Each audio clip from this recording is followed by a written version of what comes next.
The one after Vegas is the first episode of the 6th season of Friends. This is directed by Kevin Bright, and as always, there will be spoilers from now as I go through the episode and share some thoughts. And again, I'm going to go through this chronologically. I don't usually do this with Friends. Usually with Friends, I will discuss each part of the narrative in turn, but this one is still pretty much woven together quite nicely, as the previous 2 episodes have been, as we wrap things up with Vegas. It starts off where we left off, with Monica and Chandler witnessing Ross and Rachel coming out of the chapel getting married in Vegas. And as I said, there will of course be spoilers as I discuss what happens with this. And I feel like the cliffhanger at the end of the previous episode was so great. And Joey and Phoebe then run in, which I think was very unexpected. For a moment, we are led to believe that maybe they're also getting married as well. But actually, Ross and Rachel had left them a message to witness the wedding. Unfortunately, they were late.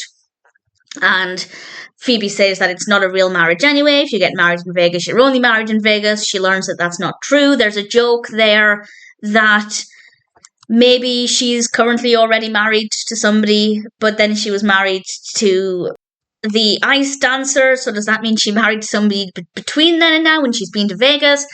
I don't know. Either way, it's absolutely fine. We then immediately cut to Ross and Rachel in bed together. They still have the pain on their face, and it's very clear they don't remember what happened. They don't remember the night before. We're then down at breakfast, and we find out that neither Chandler nor Monica are ready to get married yet. Chandler tells Joey, Monica tells Phoebe. The great message here is that you should communicate with your partner, because chances are you're both on the same page. If they just talk to each other, they could avoid a lot of frustration. And Joey is piling up his plate with the buffet breakfast, and then Rachel and Ross come down. The pen is gone from their faces, and they don't remember anything yet.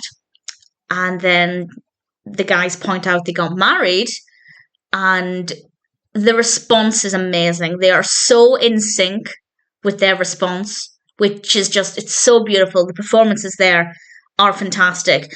And Ross suggests they get an annulment. Easy, problem solved. At least, it seems like it should be the case. We'll come back to that in a little bit. Monica and Chandler are then deciding that if they roll another 8, it will be a clear-cut sign. They will get married. They roll another 8. They decide not to get married. So that's the end of that. They didn't have a proper conversation at this point, but at least they're both on the same page that they didn't decide it wasn't a hard 8. It wasn't a hard 8 like it was last time. So that's enough of a reason to not get married. From this point, we do a lot of jumping around between the characters, between the scenes. The pacing is really quick. Not a lot happens, to be honest. There are 2 things that are quite significant that do happen, but they're actually quite brief. But it's mostly just getting us from Vegas back to New York, wrapping everything up. And I won't go through this chronologically. I will just go through the rest of the episode, focusing on each of them in turn. Phoebe and Joey are taking her grandmother's cab back, and Joey ends up falling asleep at the wheel and then picking up a hitchhiker, and then Joey is banished to the back and Phoebe bonds with the hitchhiker.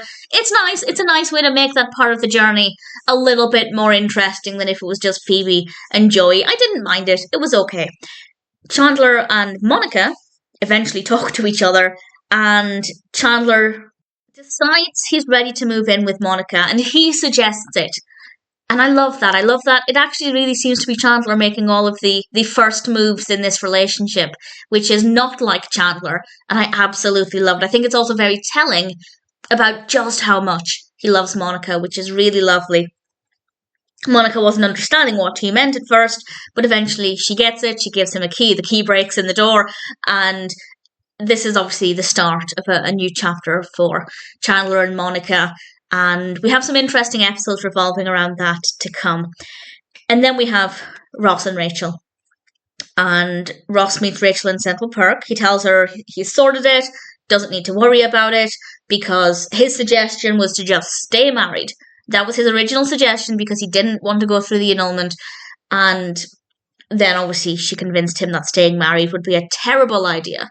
So he's going to get the annulment. He does it. He tells her everything's fine. And then he tells Phoebe he lied. He didn't get the annulment. And if that's not a cliffhanger, I don't know what is. I say cliffhanger, it wasn't the actual very last scene, but it's right to end there.